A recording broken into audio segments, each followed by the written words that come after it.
Price Lord. தேவனுக்கு மகிமை உண்டாகட்டும். வருகிற சனி ஞாயிறு விசேஷித்த கூட்டம் நமக்கு இருக்கிறது. 6ஆம் தேதி காலையில் தலைவர்களுக்காக பாஸ்டர்ஸ்க்காக இருக்கிறது. இதை பார்த்து கொண்டிருக்கிறவர்கள் நீங்கள் தலைவர்களாக பாஸ்டராக இருப்பீர்கள்னா சென்னை ஐனாவரம் பகுதியிலே நியூ லைஃப் அசம்பிளி அந்த இடத்துல அந்த கூட்டமானது நடைபெற இருக்கிறது. ஆகவே நீங்கள் எங்களோடு கூட தொடர்பு கொண்டால் இந்த கூட்டத்தின் விவரங்களை குறித்து உங்களோடு கூட நாங்கள் சொல்லுவோம். பங்கு பெறுங்கள், நிச்சயமாக நீங்கள் ஆசீர்வதிக்கப்படுவீர்கள். மாலையிலே வாலிபர்களுக்கான கூட்டம், ஞாயிற்றுக்கிழமை மாலையிலே குடும்ப ஆசீர்வாத கூட்டம், ஞாயிற்றுக்கிழமை 2 ஆராதனைகளிலும் அவர்கள் பேசுகிறார்கள். ஆகவே இந்த ஊழியங்களில் பங்கெடுக்க விரும்புகிறவர்கள், இந்த சபையை சாராமல் இருப்பீங்கன்னா நீங்கள் தாராளமாக பங்கெடுக்கலாம். கர்த்தர் உங்களை ஆசீர்வதிப்பாராக. இந்த ரோமர் புத்தகத்தில் இருந்து நம்ம படித்து கொண்டிருக்கிறோம். ரோமருக்கு எழுதின நிருபம் 15 அதிகாரங்களை இதுவரைக்கும் பார்த்துருக்கோம். கடைசி அதிகாரம், கர்த்தருக்கு மகிமை உண்டாகட்டும், 16வது அதிகாரத்தில் வந்திருக்கிறோம். கடைசி அதிகாரம். 15 அதிகாரங்களில் ஒவ்வொரு அதிகாரத்தை தொடங்கும் போதும் இதற்கு முன்னாடி நம்ம என்ன பார்த்தோம் அப்படின்றது பார்க்கறது வழக்கம். முதல் அதிகாரத்தில் விசுவாச வாழ்வு. 2வது அதிகாரத்தில் தேவன் எவ்விதம் நியாயந்திருக்கிறார். 3வது அதிகாரம் தேவனது மாறாமையாளர், தேவனது உண்மையும் மனிதனது அவிசுவாசம். 4வது அதிகாரத்தில் விசுவாச வாழ்வை வளருவது எப்படி, how to grow in faith. 5வது அதிகாரத்தில் நீதிமானாக்கப்படுதலின் ஆசீர்வாதங்கள். 6வது அதிகாரம் பரிசுத்தத்திற்கான படிகளும் மற்றும் தடைகள். 7வது அதிகாரம் தேவனுடைய நியாயப்பிரமாணம். 8வது அதிகாரத்தில் நம்ம என்ன படித்தோம் அப்படின்னா ஆவியானவரால் கிடைக்கும் வெற்றி. 9 தேவனுடைய ஏகாதிபத்தியமும் மனிதனது பொறுப்பும். 10வது அதிகாரம் ரட்சிப்படையாத கிறிஸ்தவர்கள். 11வது அதிகாரத்தில் தேவனின் ஞானமும் இஸ்ரவேலின் எதிர்கால மீட்பும். 12வது அதிகாரத்தில் தேவன் விரும்பும் சேவை, தேவன் எப்படிப்பட்ட சேவை விரும்புகிறார் என்பதை அதில் படித்தோம். 13 கிறிஸ்தவனின் சமுதாய வாழ்வு. 14வது அதிகாரத்திற்கு தேவ ராஜ்யத்தின் மக்களோடு சேர்ந்து வாழுதல். 15வது அதிகாரம் தேவன் எவ்விதம் மகிமைப்படுகிறார் என்று சொல்லி கடந்த வாரத்தில் கூட அதை பார்த்து முடித்தோம். இந்த 16வது அதிகாரத்தில் அப்போஸ்தலனாகிய பவுல், கர்த்தருக்கு மகிமை உண்டாகட்டும், அங்கே நிறைய பேரை, ஒரு 27 வசனங்கள் இருக்குது இந்த அத்தியாயத்தில். தனிப்பட்டோருக்கு வாழ்த்துதலை சொல்லி எழுதப்பட்டது. பொதுவாகவே நம்ம வாழ்த்துதல்கள் சொல்லும் போதும் இந்த வம்ச வரலாறுகள் இருக்கிற காரியங்களை பார்க்கும்போதும் அப்படியே அசட் செஞ்சு அப்படியே கிளான்சஸ் படிச்சுட்டு போயிடுவோம். எந்த ஒரு கூட்டத்துலேயும் வந்தவர்களுக்கு வாழ்த்து, அவருக்கு வாழ்த்துகிறோம், அவரை கனம் பண்ணுகிறோம், அவரை வரவேற்கிறோம், அவரை வாழ்த்துகிறோம் அவன்னு ஒவ்வொருத்தராக சொல்லி இந்த அரசியல் கூட்டத்தில் போகும்போது யாரும் அங்கே எல்லாம் பேசிகிட்டு இருப்பாங்க. அதே மாதிரி சபையிலையும் பார்த்திங்கன்னா அறிமுகத்தில் அப்படி தான். இதே போல் நாமும் இதை வாழ்த்து தானே, வம்ச வரலாறு தானே. புதிய ஏற்பாடே எதோடு தான் ஆரம்பிக்குது? வம்ச வரலாறோடு தான் ஆரம்பிக்கிறது. அவன் இவனை பெற்றான், இவனை பெற்றான். நம்மளும் என்ன பண்ணுவோம், எவனை பார்த்தா எனக்கு என்னன்ட்டு நம்ம அடுத்த அதிகாரத்துக்கு போயிடுவோம். அசட்டை பண்ணுறது நம்முடைய பழக்கம். எல்லாருக்குமே அப்படி தான். நாளாகவும் படிக்கிறதுக்கு அது ரொம்ப நாளாகும்ன்ட்டு தள்ளிவிடுவோம்.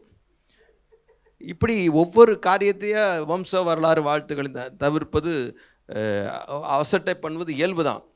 ஆனால் கர்த்தருக்கு ஸ்தோத்திரம், இந்த இடத்துல இது இப்படிலாம் போடப்பட்டிருக்கிறது. என்னுடைய நோக்கம் என்ன அப்படின்னா, புதிய ஏற்பாடு வம்ச வரலாறு ஆரம்பிக்கிறது. ஏன் அவன் இவனை பத்தான், இவன் அவனை பத்தான் அப்படின்னா, வேதம் கற்பனை கதை அல்ல. நீங்களும் நானும் கற்பனையில் உதித்த கதாநாயகனை விசுவாசிக்கவில்லை, சரித்திர புருஷர் இயேசு கிறிஸ்துவை விசுவாசிக்கிறோம் என்பதை காண்பிப்பதற்காக அப்படிப்பட்ட காரியங்கள் பரிசுத்த ஆவியானவரால் ஏவப்பட்டு எழுதப்பட்டது. அதனால் இதை ஆழமாக படிக்கணும், சரியாக படிக்கணும். இதை அசட்டை பண்ணிட்டு போயிடவே கூடாது. கர்த்தருக்கு ஸ்தோத்திரம். ஒவ்வொரு நிருபத்தின் போதனையை புரிந்து கொள்ள வேண்டுமானால் அதன் சரித்திர பின்னணி நம்ம அறிந்து கொள்வது அவசியம். சரித்திர பின்னணியை தெரிஞ்சாதான் அந்த நிருபத்தின் போதனைகள் நமக்கு நிச்சயமாக தெரியும். இந்த கடைசி அதிகாரம் தனிப்பட்டவர்களுக்கு விசேஷமாக 27 பேருக்கு வாழ்த்துதல் சொல்லி பேரை சொல்லி வாழ்த்துகிறார் பவுல். இந்த 16வது அதிகாரத்தில் 27 பேர் சொல்கிறாரு. அதில் சில இடங்களில் பார்த்தீங்கன்னா அவருடைய தாயாருக்கு வாழ்த்துதல்ன்றார், அப்புறம் அவங்க சகோதரிக்கு வாழ்த்துதல்ன்றார். அப்போது ஒவ்வொரு அந்த காலத்து சபைன்றது ரொம்ப குறுகுன சின்னதாக தான் இருந்திருக்கும்.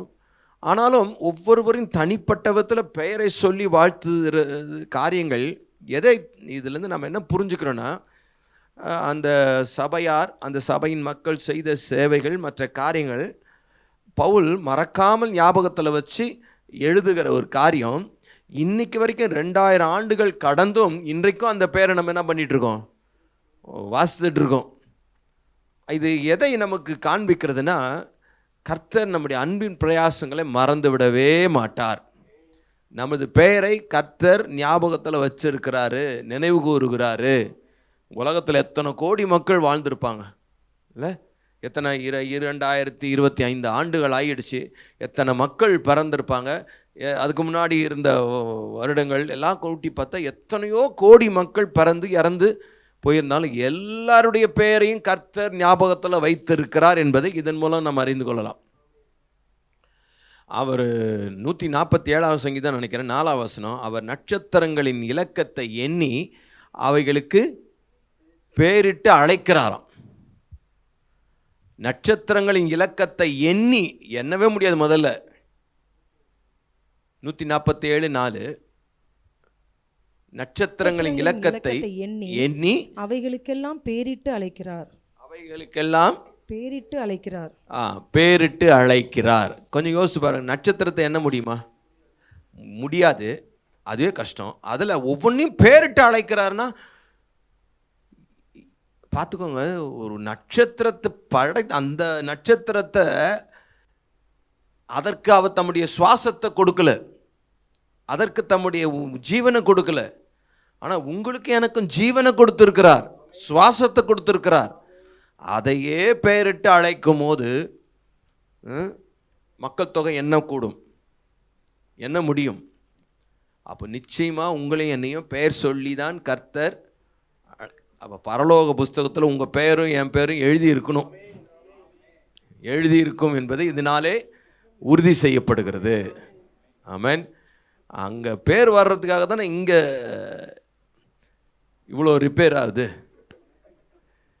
இங்கே ரிப்பேர் பண்ணப்படுவதின் நோக்கம் அங்கே ப்ரிப்பேர் பண்ணுவதற்காக, அங்கே பேர் எழுதுவதற்காக உங்களை இங்கே கர்த்தர் ப்ரிப்பேர் பண்ணுறார். கர்த்தருக்கு ஸ்தோத்திரம். இந்த அதிகாரத்தில் உள்ளூர் சபைக்கு அடுத்த பல குறிப்புகளை படிப்பதோடு மாத்திரமல்ல, பாராட்டும் அந்த சபையார் செய்த செயல்கள் எல்லாம் பவுல் மறக்காமல் பாராட்டி அதை எழுதுகிறார். அதனால் இந்த 16வது அதிகாரத்திற்கு இப்படி ஒரு தலைப்பு, பரிசுத்தவான்களுக்கு பாராட்டுகள். Salutation to the செயின்ட்ஸ்.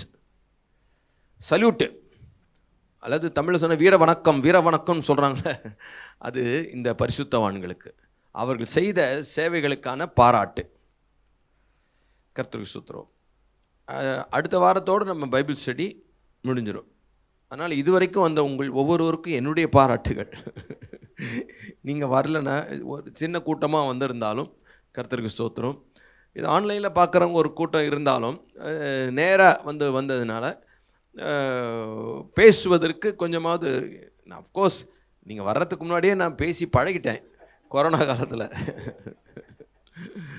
அப்போ கூட ஒரு 40 பேர் வந்திருந்தாங்க ரகசியமாக, கேமரா பக்கமாகவே தலை வச்சு படுக்க மாட்டாங்க, அப்படியே வந்து கேட்டார்கள். ஸோ நீங்கள் வந்திருந்ததுனால இன்னும் பேசுவதற்கு எனக்கு ஈஸியாக இருந்தது. கர்த்தர் உங்களை ஆசீர்வதிப்பாராக. இந்த பைபிள் ஸ்டடி அடுத்த வாரத்தோடு முடியுதுன்றதுனால நீங்கள் அப்படியே போக வேண்டாம். நீங்களும் கொஞ்சம் படிங்க. எனக்கு டைம் கிடச்சிதுன்னா ஒரு எக்ஸாம் மாதிரி ஒன்று வைக்கலாம்.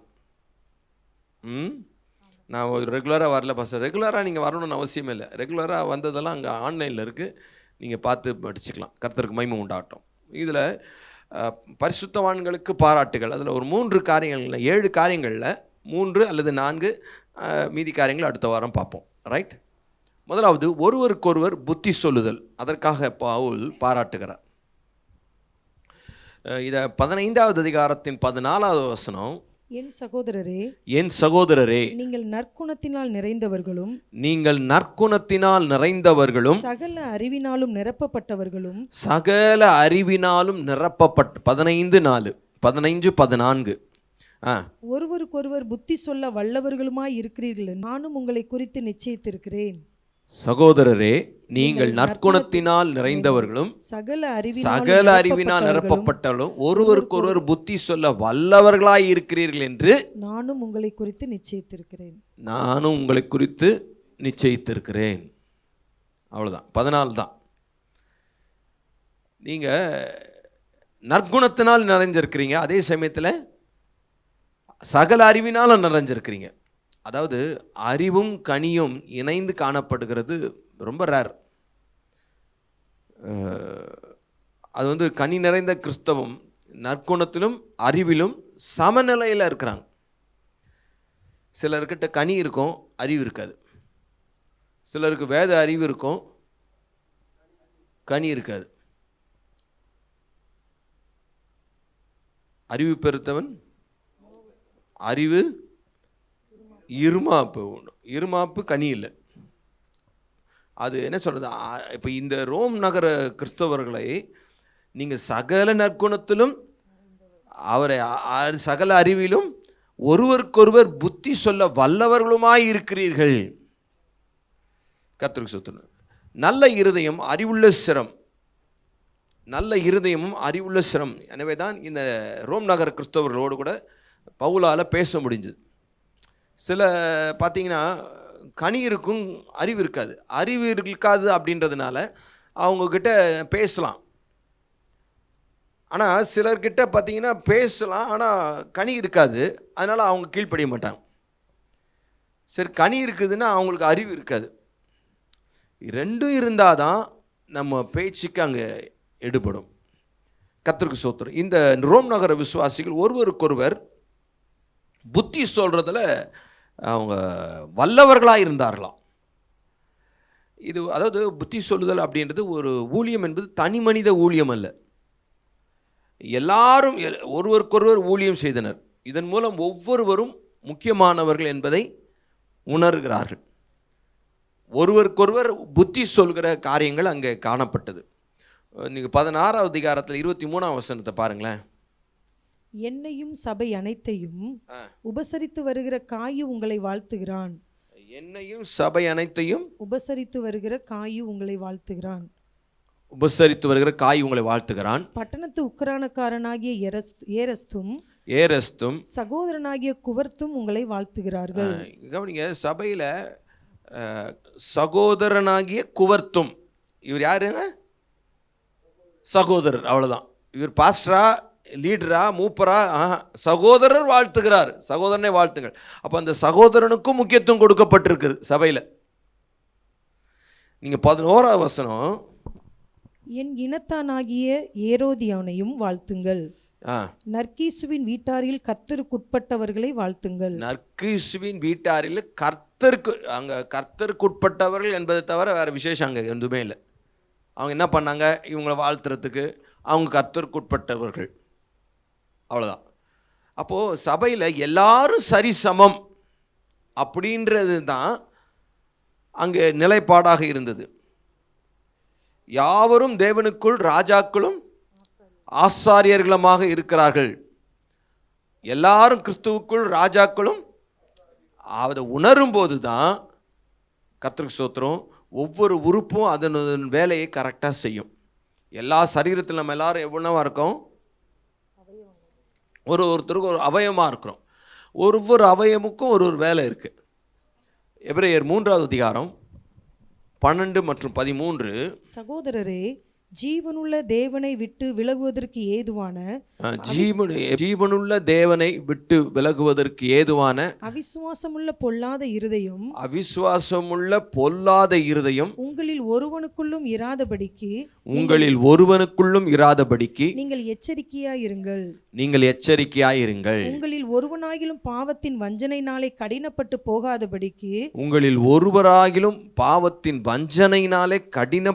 போகாதபடிக்கு இன்று எண்ணப்படும் அளவும் நாடோறும் ஒருவருக்கொருவர் புத்தி சொல்லுங்கள். நாடோறும், அந்த வார்த்தையை கவனிங்க. ஒருவனாகிலும் ஒருவருக்கொருவர் நாடோறும் புத்தி சொல்லுங்கள். ஆமென். ஒருவனாயிலும் கெட்டு போகக்கூடாது, ஒருவருக்கொருவர் புத்தி சொல்லுங்கள். எப்போ? தினந்தோறும். கர்த்தருக்கு ஸ்தோத்திரம். அதாவது இன்னைக்கு சபையில், நம்முடைய சபையில் தெரில, இல்லைன்னு நான் நம்புகிறேன். பல சபைகளில் நான் பார்த்துருக்கேன். 2 பிரிவினர் கூட்டம். புதிய ஏற்பாட்டு நான் பல முறை சொல்லியிருக்கிறேன். பழைய ஏற்பாட்டில் தான் இந்த கிளாசிஃபிகேஷன், பிரிவு இருந்தது. புதிய ஏற்பாட்டு சபைக்கு பிரிவே கிடையாது. அப்போது புதிய ஏற்பாட்டு சபையிலையும் பிரிவே இல்லை என்ற நம்புகிற சபையிலையும், அதை விசுவாசிக்கிற சபையிலையும் பிரிவுகளை வச்சுருக்கிறான். என்ன 2 பிரிவு இருக்குது? ஒன்று ஊழியர்கள், இன்னொன்று விசுவாசிகள்.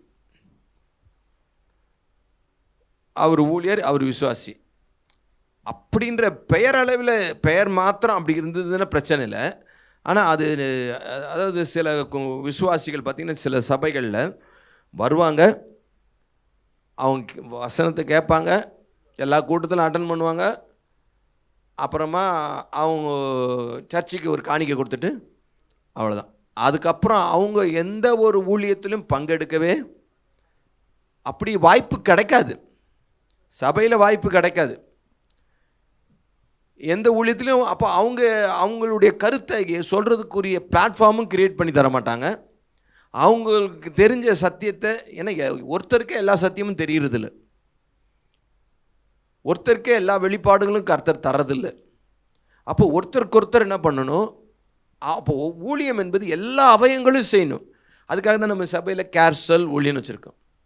சிறு டீன் பிள்ளைகளுக்கு, வாலிப பிள்ளைகளுக்கு, வாலிப பெண் பிள்ளைகளுக்கு, புருஷர்களுக்கு, பெண்களுக்கு, இப்படி ஜபக்குழு, இப்படி எல்லாருக்குமான ஒரு குழுன்னு இருக்கும். அந்த குழுவில் ஒருத்தருக்கு என்ன பண்ணுறாங்க?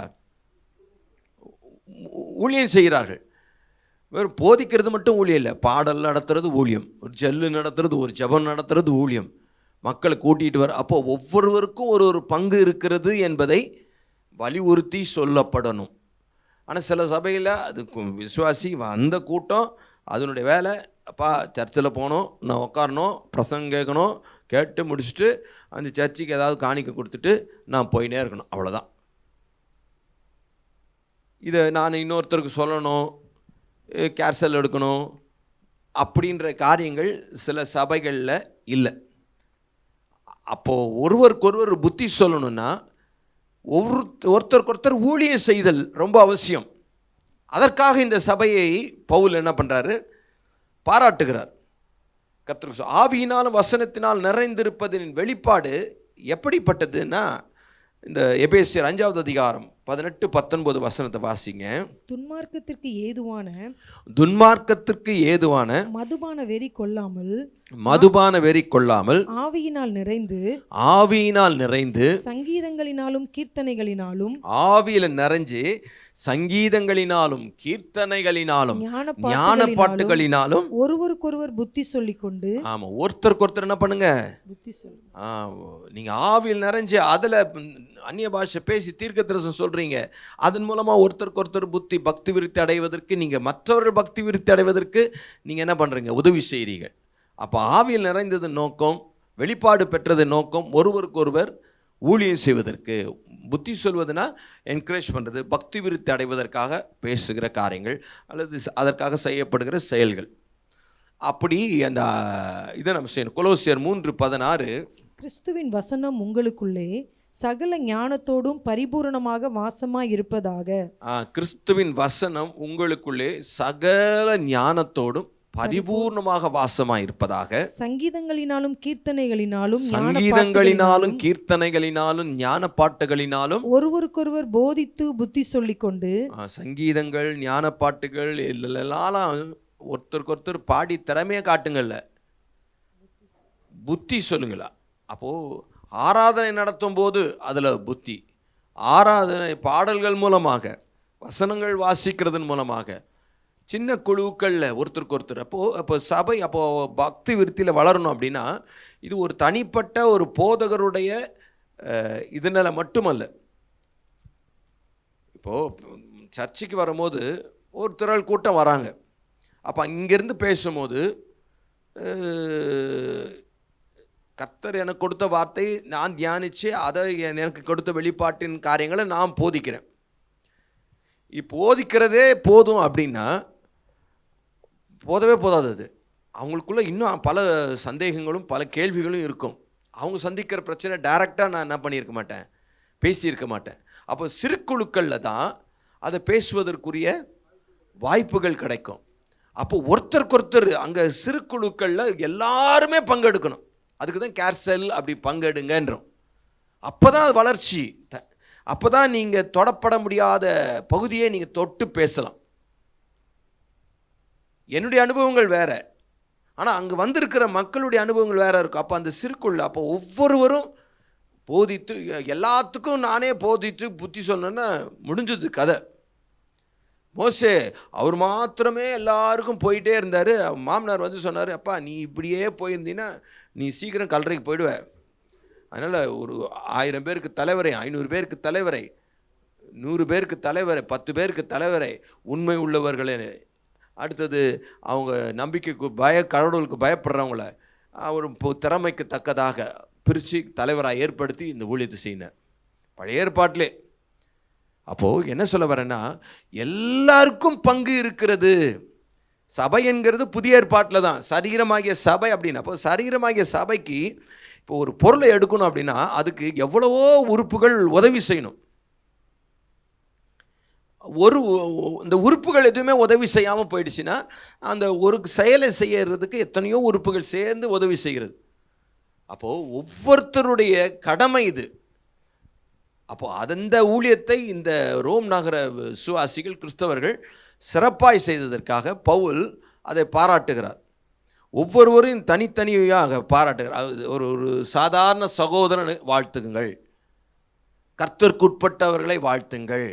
அப்படின்னா அந்த சபையில் ஒவ்வொருவரும் முக்கியம் என்பதை உணர வைத்திருக்கிறார். அதனால் ஒவ்வொருவருக்கும் ஊழியம் இருக்குது.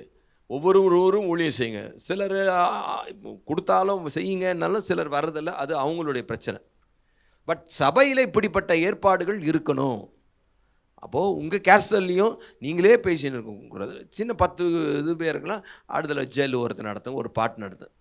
ஜெல்லில் நடத்தும் போது கூட நம்ம என்ன பண்ணலாம், புத்திமதி சொல்லலாம். வெறும் பிரசங்கத்தில் தான் புத்திமதின்னு இல்லை, பாட்டில் ஒரு புத்திமதி. அந்த பாட்டே அவங்களுக்கு புத்தியாக வரும். பாட்டே அவங்களுக்கு பக்தி வித்திய தீர்க்க தரிசன பாட்டாக வரும். ஐயோ கர்த்தர் என்னோடு பேசினாருங்க, இந்த பாட்டு எவ்வளோ ஆறுதலாச்சு, இந்த பாட்டு ரொம்ப எச்சரிப்பாக இருந்தது, இந்த பாட்டு என்னை கண்டித்தது, இந்த அப்போ எவ்வளோ காரியங்கள் இருக்குது ஜெபம். அதனால் ஒருத்தருக்கொருத்தர் புத்திமதி சொல்கிறதுல உற்சாகப்படுத்துறதுல. அப்போது அங்கே அந்த சபையில் பிரிவுகள் இல்லை. ஊழியம் செய்கிற கூட்டம், ஊழியம் செய்யாத கூட்டம் அப்படி இல்லை. எல்லாருமே எல்லா விதத்துலேயும் ஊழியம் செய்ய வேண்டும் என்பது பவுலுடைய எதிர்பார்ப்பு, தேவனுடைய எதிர்பார்ப்பு. அது என்னுடைய எதிர்பார்ப்பும் அதுதான். அதற்காக அந்த சபையை அவர் பாராட்டுகிறார். ஆமென். 2வது, உத்தம பணியாளரை பாராட்டுறது. நல்ல வேலை செஞ்சவங்கள, வேலையில் கவனமாக இருக்கிறவர்களை உண்மை உள்ளத்தோடு பவுல் பாராட்டுகிறார். 4வது வசனம் பாருங்க, 16:4. அவர்கள் என் பிராணனுக்காக தங்கள் கழுத்தை கொடுத்தவர்கள். அவர்கள் என் பிராணனுக்காக கழுத்தை கொடுத்தவர்கள் யாரு? பிரிஸ்கில்லா. பிரிஸ்கில்லாவை வாழ்த்துங்கள், ஆக்கிலாவை வாழ்த்துங்கள். ஏன்னா அவர்கள் என் பிராணனுக்காக தங்கள் கழுத்தை கொடுத்தவர்கள். பிராணனுக்காக கழுத்தை கொடுத்தவர்கள். அவர்களை பற்றி நான் மாத்திரமல்ல.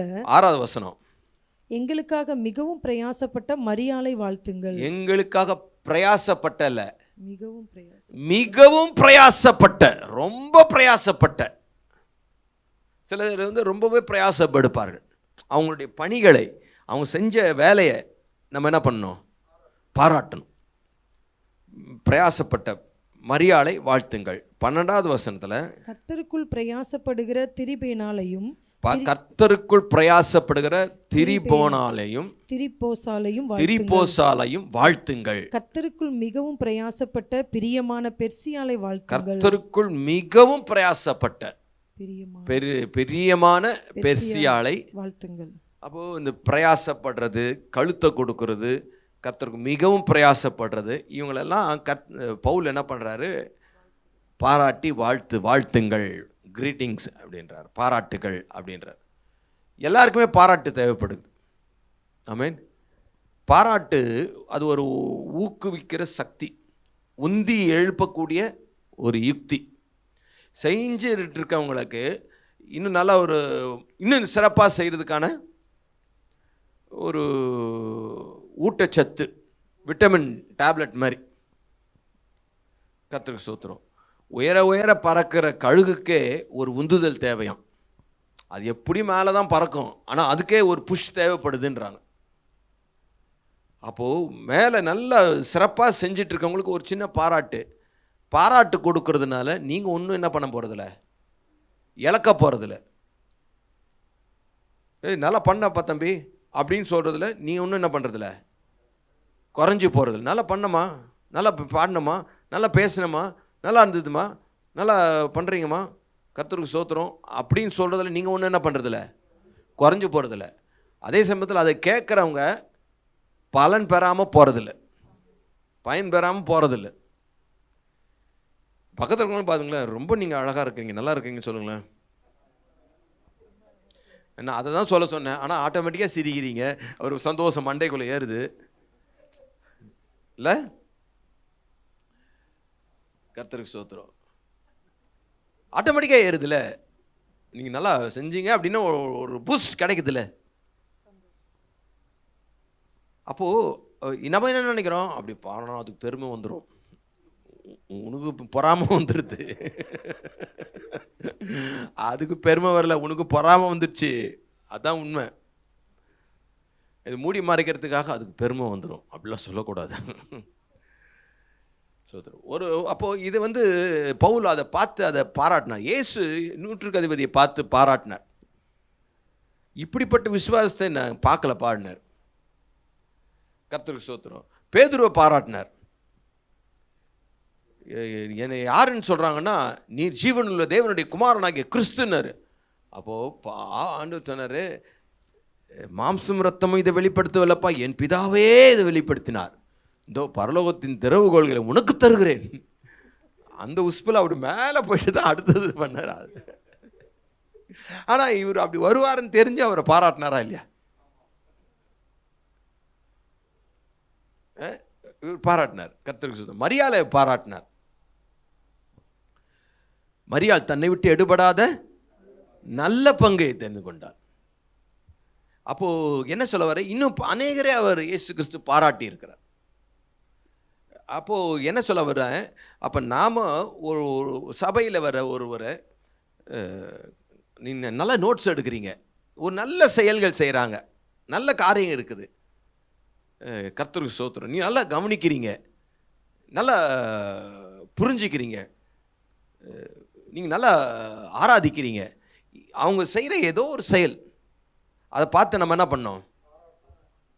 ஆமென். அது பரலோகம் பாராட்டுதலுக்கு பிரசித்தி பெற்றது தானே.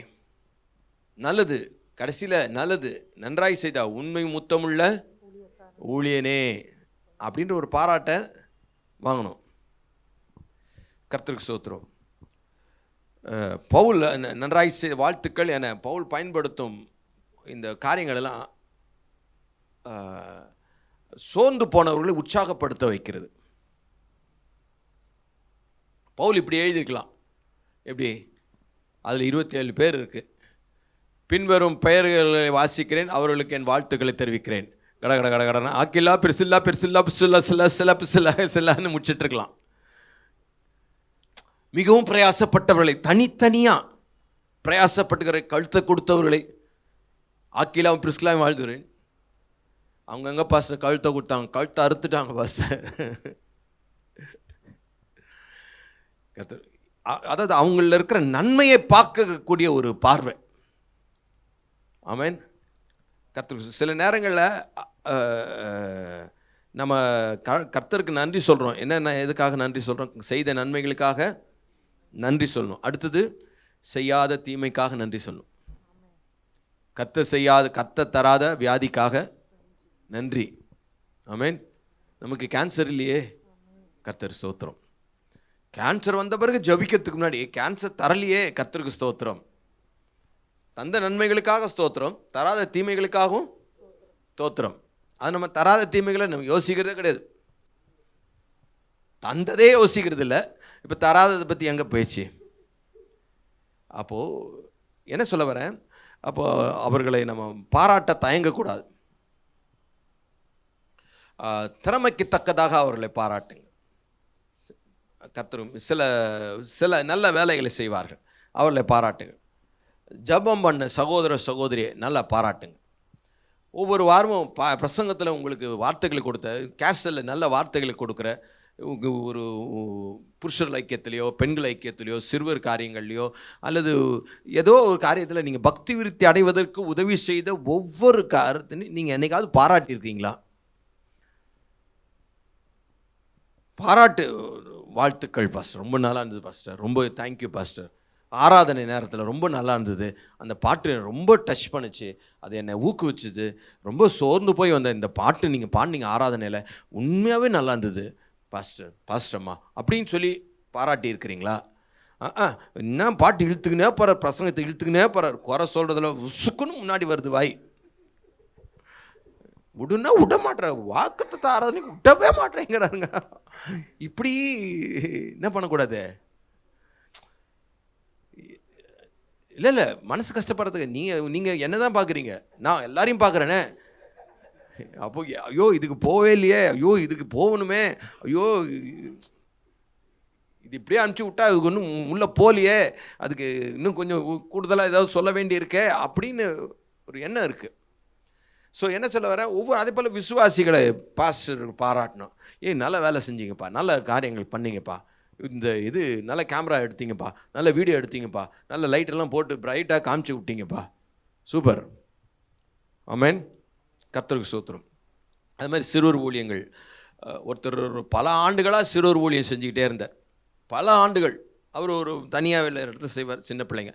அந்த சிறுவர் ஊழியத்தில் பங்கெடுக்கிறவங்களாம் ஒரு காலகட்டம் ஆகிடுச்சுன்னா அதுக்கப்புறம் போயிடுவாங்க. இப்படியே செஞ்சிட்டு இருந்தார். ஆனால் இவருக்கு ஒரு திடீர்னு ஒரு சோர்வு வந்துடுச்சு. பல வருஷமாக செய்கிறோம், என்ன பலன் இருக்குது? அது வர்றதுங்க சாக்லேட்டுக்காக வருது, அது போதுங்க, கொஞ்சம் காலம் இருக்கிறாங்க, அதுக்கப்புறம் அது 10வது 11வது போயிடுறாங்க, அதுக்கப்புறம் வர்றதே இல்லை, திருப்பியும் அடுத்த இது வருது. அப்படின்றப்போ ஒரு யோசித்தார், என்ன பண்ண ஊழியத்தை விட்டுறலாம் அப்படின்னு யோசிக்கிற நேரத்தில் அப்போது ஒரு பெரிய பிரபலமான ஒரு போதகர் அவரை பார்த்து வந்தார். அவர் நல்லா ஊழியம் செய்கிறார். அவர் வந்து பார்க்க வந்தார். பார்த்துட்டு பிரைஸ் லார்ட் ஐயா, பிரைஸ் லார்ட், எனக்கு தெரியுதான்னு கேட்டார். தெரியல, நீங்கள் யார்? நான் பாஸ்டராக இருக்கேன். அப்படிங்களா, ரொம்ப சந்தோஷம் பாஸ்டர், சொல்லுங்கள் பாஸ்டர், என்ன பாஸ்டர்? ஐயா நான் உங்கள் சண்டே கிளாஸ் ஸ்டூடெண்ட்டு அப்படின்னா. அப்படியா? ஆமாம், இப்போது மிஷினரியாக பல சபைகளை வச்சுருக்கிறேன், இப்படி வச்சுருக்கணும். அது கேட்ட உடனேயும் ஜென்மத்துக்கு அதை விடவே மாட்டேன். இப்போ அன்னைக்கு அவருக்கு அந்த உந்துதல் பாராட்டு கிடைச்சது, இன்றைக்கி அவர் தொடர்ந்து அந்த ஊழியத்தை செய்கிறதுக்கு என்ன ஆயிடுச்சு, பெரிய வழிவகுது. அப்போது நம்ம ஒவ்வொருத்தருக்கும் அவங்க செஞ்ச வேலைக்கான பாராட்டு, சம்பளம்ன்றது இந்த பாராட்டு தான். அப்ரிசியேஷன் ரொம்ப ரொம்ப ரொம்ப இம்பார்ட்டன்ட். அது எல்லாருக்கும். அப்போ பவுல் ஒவ்வொருத்தரையும் உத்தம பணியாக வேலை செஞ்சவங்களை, திறமைக்கு தக்கதாக செஞ்சவங்கள பாராட்டிக்கிட்டே இருக்கிறார். ஆமென். கர்த்தருக்கு ஸ்தோத்திரம். இதுக்கு இந்த பாராட்ட அந்த வசனத்துக்கு நமக்கு ரோமர் 12:10, சகோதர சிநேகத்திலே ஒருவர் மேல் ஒருவர் பட்சமாயிருங்கள். சகோதர சிநேகத்திலே ஒருவர் மேல் ஒருவர் பட்சமாயிருங்கள். கனம் பண்ணுகிறதிலே ஒருவருக்கொருவர் முந்திக் கொள்ளுங்கள். சகோதர சிநேகத்திலே ஒருவர் மேல் ஒருவர் பட்சமாக இருந்தீங்கன்னா, ஏன் பாராட்ட தயங்குறீங்க அப்படின்னா, சகோதர சிநேகம் இல்லை, சகோதரிகள் சிநேகம் இல்லை, அதனால் பாராட்ட தயங்குறீங்க. பட்சமாக இருங்கள், கனம் பண்ணுவதிலே ஒருவருக்கொருவர் முந்திக் கொள்ளுங்கள். இந்த பெருமை இருக்கிறதுனால பாராட்ட மாட்டீங்க. அவங்களுக்கு பெருமை வந்துடும், இல்லை உனக்கு பெருமை வந்துடுச்சு, அதனால் பாராட்ட தயங்குறோம். இது நல்லா இருந்ததுன்னா அப்படி மண்டில் ஏறிடும். நல்லா பண்ணாங்கன்னா அவங்கள அப்ரிஷியேட் பண்ணுறதுல தப்பே இல்லை, ரைட்? ஸோ இந்த குணம் நமக்குள்ளே வரணும். சகோதர ஸ்நேகம், ஒருத்தர் கனம் பண்ணணும். பிலிப்பியர் 2வது அதிகாரம் 3வது வசனம். ஒன்றையும் வாதினாலாவது வீண் பெருமையினாலாவது செய்யாமல்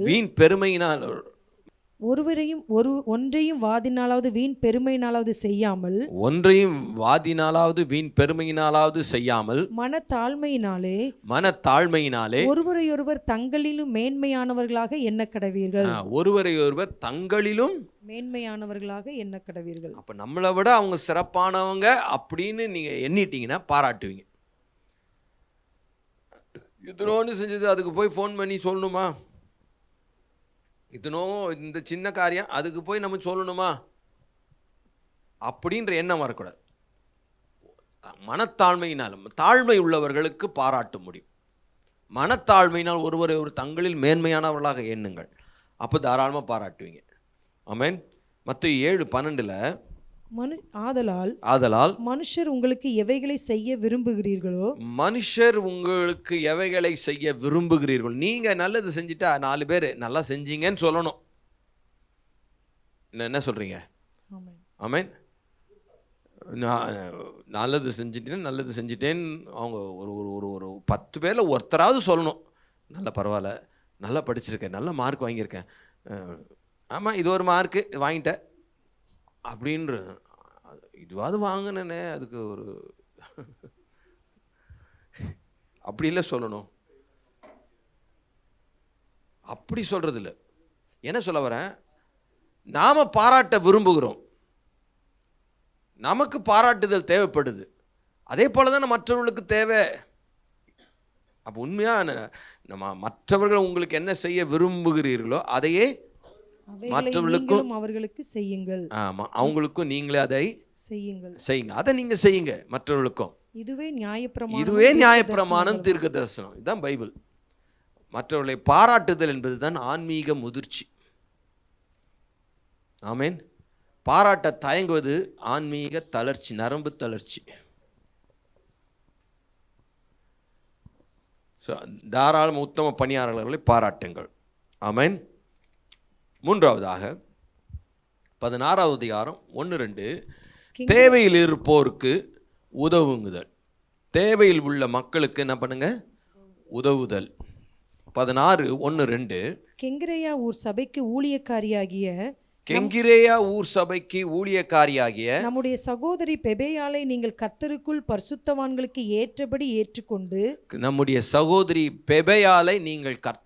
பரிசுத்தவான்களுக்கு ஏற்றபடி ஏற்றுக்கொண்டு எந்த காரியத்தில் உங்கள் உதவி அவளுக்கு தேவையாய்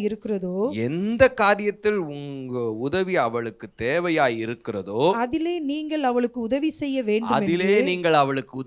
வேண்டும் என்று அவளை உங்களிடத்தில் ஒப்புவிக்கிறேன். அவள் அநேகருக்கும் எனக்கும் கூட ஆதரவாய் இருந்தவள். ஆமென். அவர் அநேகருக்கும் எனக்கும் கூட ஆதரவாய் இருந்தவள். ஆமென். தேவை உள்ளவர்களுக்கு உதவி செய்ய நாம் தேடி நிற்க வேண்டும். அப்படிப்பட்ட பலிகள் மேல் தேவன் பிரியமாய் இருக்கிறார். உதவி செய்யறதுல நம்ம கருத்தாகவும் கவனமாகவும் நம்ம இருக்கணும். ஒருவருக்கொருவர் உதவி செய்கிறது, அவங்க தேவையில் இருப்போம், அவன் என்ன தேவையோ அந்த தேவையை நீங்கள் நிறைவேற்றுகிற உதவியை செய்யுங்கள். அந்த சபையில் அப்படிப்பட்ட ஊழியம் செய்தவர்களை வாழ்த்துகிறார்கள். கர்த்தருக்கு ஸ்தோத்திரம். பிறரை ஆசீர்வதிக்கவே கர்த்தர் நம்மை ஆசீர்வதித்திருக்கிறார். பிறருக்கு நன்மை செய்யவே கர்த்தர் நமக்கு நன்மை செய்கிறார். தினந்தோறும் நம்ம நன்மைகளை பெறுகிறோம். அப்போது நம்மால் முடிஞ்ச நன்மைகளை நம்ம காண்கிற இந்த சமுதாயத்திற்கு, மக்களுக்கு நம்மாலான எல்லா உதவிகளும் நம்ம செய்யணும். கலாத்தியர் 6:9-10 நன்மை செய்கிறதில் சோர்ந்து போகாமல் இருப்போமாக. நன்மை செய்கிறதுல சோர்ந்து போயிடாதீங்க. நாம் தளர்ந்து போகாதிருந்தால் ஏற்ற காலத்தில் அறுப்போம். ஆகையால் நமக்கு கிடைக்கும்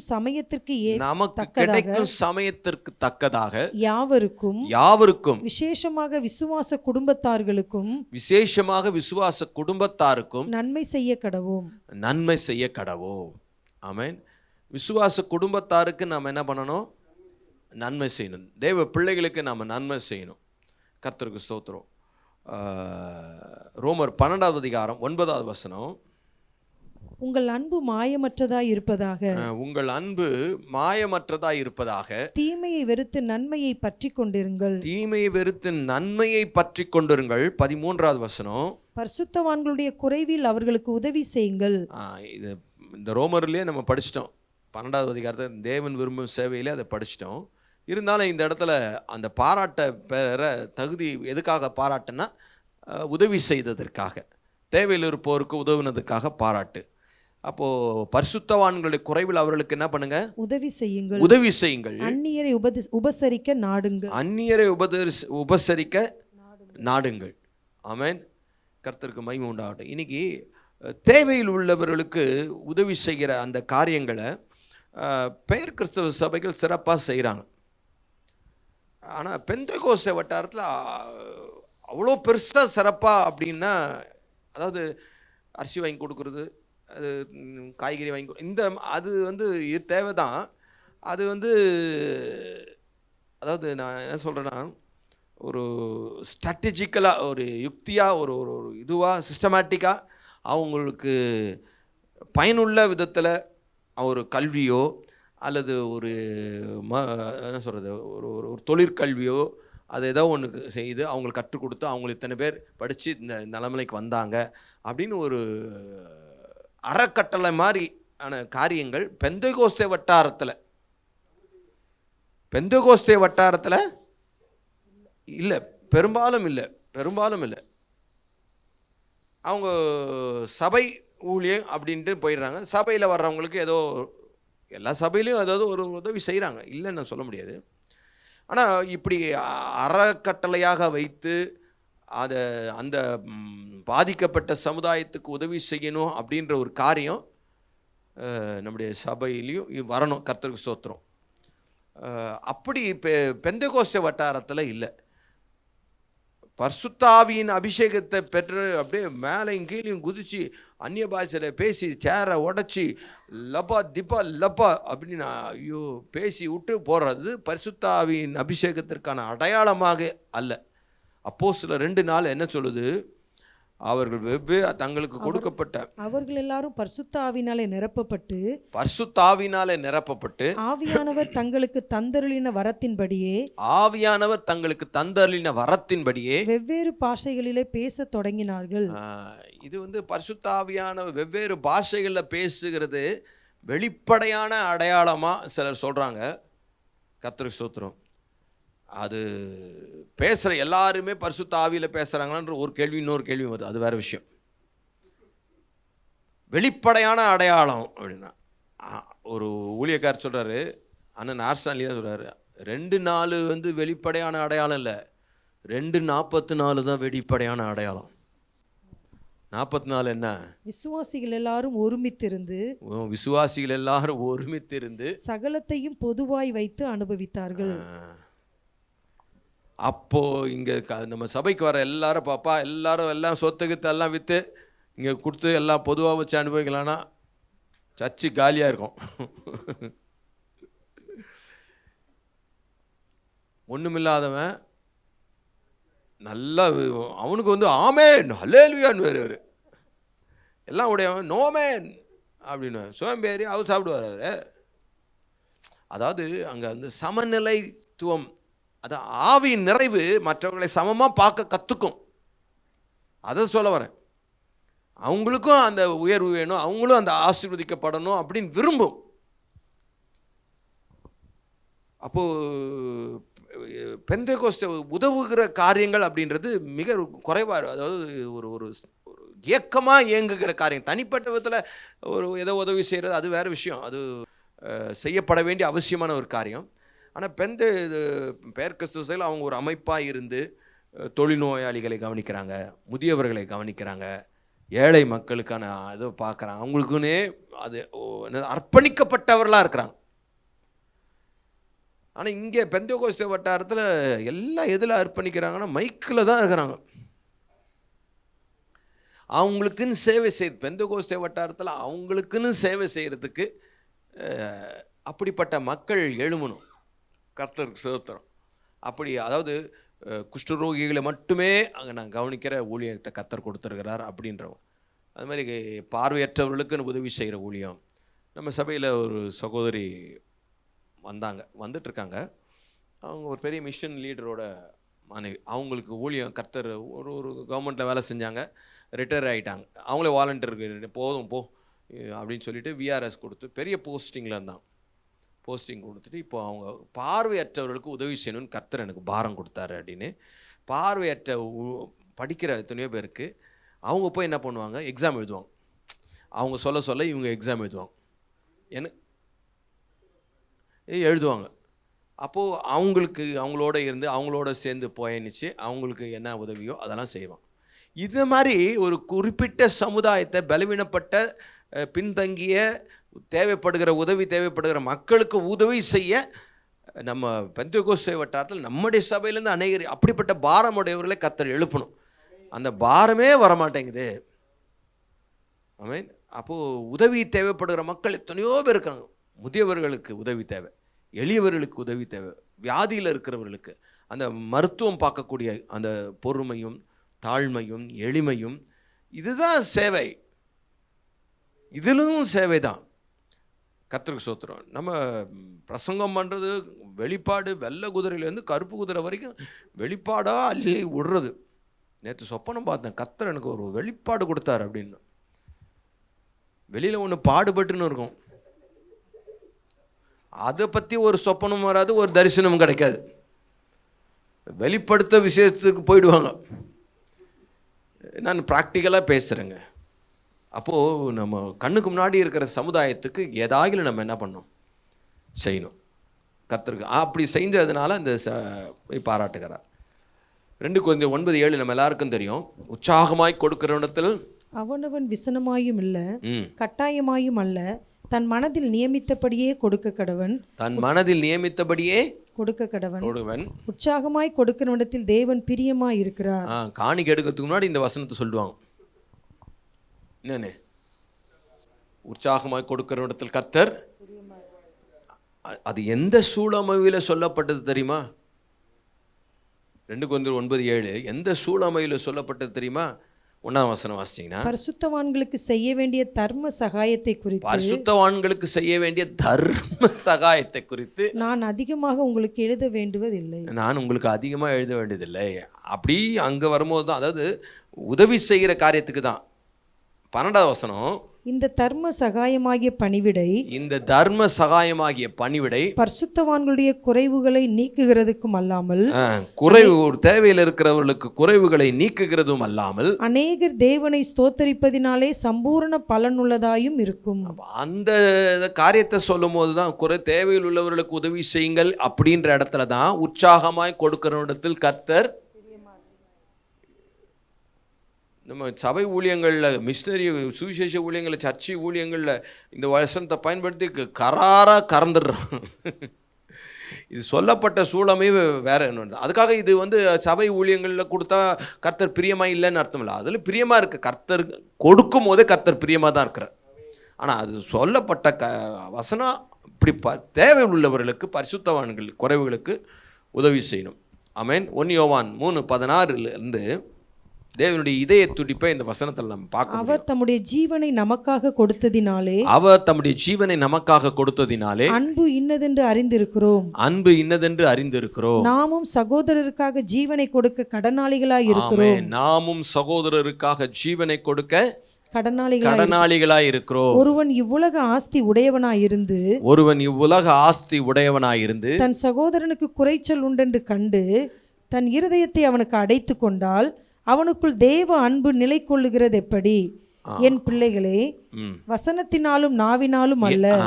ஒரு உலக ஆஸ்தி உடையவனா இருந்து தன் சகோதரனுக்கு குறைச்சல் உண்டு என்று கண்டு தன் இருதயத்தை அடைச்சிட்டா அதனால தேவ அன்பு நிலை கொள்கிறது எப்படி? என் பிள்ளைகளே, வசனத்தினாலும் நாவினாலும் அல்ல, வசனத்தினாலும் நாவினாலும் அல்ல, கிரியையினாலும் உண்மையினாலும் அன்பு கூற கடவோம். கிரியையினாலும் உண்மையினாலும் அன்பு கூற கடவோம். கிரியையில சரி, உண்மையாவும் என்ன பண்ணுங்க, அன்பு கூறுங்க. குறைவுன்னு வரும்போது அவங்களுக்கு என்ன குறைவோ அந்த குறைவுக்கான பணத்தையோ அல்லது ஏதோ அவங்க என்ன குறைவோ என்ன தேவைப்படுதோ அந்த தேவையை சந்திக்கிற இடத்துக்கு கர்த்தர் உன்னை ஆசீர்வதிப்பார், கர்த்தர் உன்னை போஷிப்பார், கர்த்தர் உன்னை நடத்துவார் அப்படின்னு வெறும் வார்த்தையால் மட்டுமல்ல, வசனத்தினாலும் மட்டுமல்ல, கிரியையினாலும் நான் உண்மையான அறிக்கையினாலும் அதை செய்யுங்க. இதனாலே நாம் நம்மை சத்தியத்திற்குரியவர்கள் என்று அறிந்து, எதினாலே இப்படிப்பட்ட செயல்களினாலே நாம் சத்தியத்திற்குரியவர்கள் என்று அறிந்து நம்முடைய இருதயத்தை அவருக்கு முன்பாக நிச்சயப்படுத்தி கொள்ளலாம். நம்முடைய இருதயத்தை அவருக்கு முன்பாக நிச்சயப்படுத்தி கொள்ளலாம். கர்த்தருக்கு ஸ்தோத்திரம். அப்போ அவருக்கு முன்னாடி நம்ம எப்படி நிச்சயப்படுத்தி கொள்ளலாம்? இப்படிப்பட்ட செயல்கள் மூலமாக. அப்போது தேவையில் இருப்பவர்களுக்கு நம்மாலான எல்லா உதவிகளையும் நம்ம என்ன பண்ணணும்? செய்யணும். அப்போது இந்த ரோம் நகர சபை அந்த முதல் 2 வசனத்தில் வாசித்தபடி அந்த சகோதரிக்கு நீங்கள் உதவி செய்யுங்கள், அவள் எனக்கும் அநேகருக்கும் ரொம்ப உதவியாக இருந்தால் என்று சொல்லி படிக்கிறோம். எந்த காரியத்தில் உங்கள் உதவி அவளுக்கு தேவையாக இருக்கிறது, எந்த காரியத்தில்? அப்போனா தேவையில் உள்ளவர்கள் இந்த காரியத்துக்கு தான் நாங்கள் உதவி செய்வோம், இதுக்கு செய்ய மாட்டோம்ல. அது செய்யப்படக்கூடிய நபர் தெரிஞ்சால் அந்த நபரிடத்தில் அவர்களை வழி நடத்துங்கள். அவங்களுக்கு ஒரு ஆலோசனை தேவைப்படுது, அல்லது பணம் தேவைப்படுகிறது, அல்லது சரீர பிரகாரமான கூட இருக்கிறது தேவைப்படுகிறது, எந்த உதவி தேவைப்படுதோ அதை செய்வதற்கு தயக்கமின்றி முன்வாருங்கள். ஆமென். அப்போது சபை பாராட்டத்தகும் சபையாக மாறும். அப்படி பரிசுத்தவான்களை அங்கே பவுல் அடிகளார் பாராட்டுகிறார். கர்த்தருக்கு ஸ்தோத்திரம். நாமும் அப்படி ஒருவரை ஒருவர் பாராட்ட கர்த்தர் நமக்கு கிருபை தருவாராக. கர்த்தருக்கு மகிமை உண்டாகட்டும். ஐ திங்க் மீதி 4 காரியங்களை நம்ம அடுத்த வாரம் பார்க்கலாம். ஆமென். 3 காரியங்களை பார்த்துருக்கோம். முதலாவது, ஒருவருக்கொரு புத்தி சொல்லுங்கள். தட் மீன்ஸ் சபையில் எல்லாரும் சமம். ஆமென். சபையில் எல்லாரும் சமம் அப்படின்ற உணர்வு வந்தால் தான் புத்தி சொல்லுதல். நீ எனக்கு சொல்கிறது அப்படின்லாம் கேட்கக்கூடாது. அதனால தான் கேர்சல் ஊழியங்கள் எல்லாரும் பங்கெடுங்க, எல்லாருக்கும் ஊழியம் இருக்கிறது என்பதை அறிந்து கொள்ள. 2வது, உத்தமமாக வேலை செஞ்சவங்கள பாராட்டணும். அப்போது நம்மளும் எத்தனை பேரை பாராட்டணுமோ. சபையில் நீங்கள் விசுவாசியாக வரீங்க, பார்க்குறீங்க, சேர்லாம் அவ்வளோ அழகாக அடுக்கி போட்டிருக்கு, முடிஞ்சதும் கெடுக்கணும்னு அதுவும் சில ஓடுவாங்க, சிலர் எடுத்து பெருக்கி போடுவாங்க. ரொம்ப நல்லா பெருக்குறீங்க, சூப்பர். பாத்ரூம் போனீங்க, எவ்வளோ க்ளீனாக இருக்குது. நான் காலையில் வரீங்களே, அடுக்கி வச்சுருக்குறாங்க, சேர்லாம் போட்டு வச்சுருக்காங்க. யார் பண்ணுது? யாரோ பண்ணிட்டு போகிறாங்களாம், விடுங்களேன். அவங்க இந்த டீன் பிள்ளைங்க பண்ணுறாங்க. நம்ம வீட்டு வந்தாங்கன்னா மாதம் தான் வருவானுங்க. வந்து இது செய்கிறதுக்கு ஒரு 5-6 பேர் போதும், ஆனால் 15 பேர் வருவாங்க. அது வராங்களே, கர்த்தருக்கு சொத்தம் வந்து அழகாக நீட்டாக செஞ்சு முடிச்சுட்டு போகிறாங்க. காலையில் பார்த்தீங்கன்னா நைட்டெல்லாம் தூங்கியிருக்க மாட்டாங்க.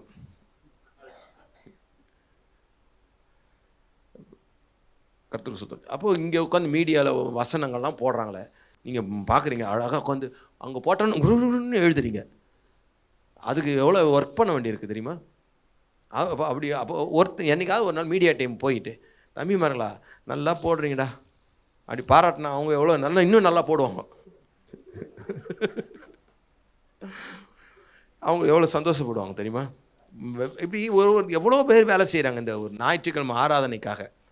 கர்த்தருக்கு சுத்தரம். 6ஆம் தேதி 7ஆம் தேதி மீட்டிங் இருக்குது, அதுக்காக ஒரு கூட்டம், ஒரு டீம் வேலை செஞ்சிட்டே இருக்கிறான். ஸோ அவங்களுக்கு பாராட்டுக்களை தெரிவிங்க.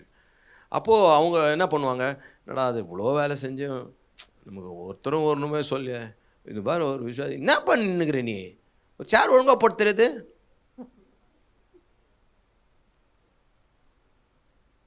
தண்ணி பாட்டில் தூக்கிக்க மாட்டியா நீ?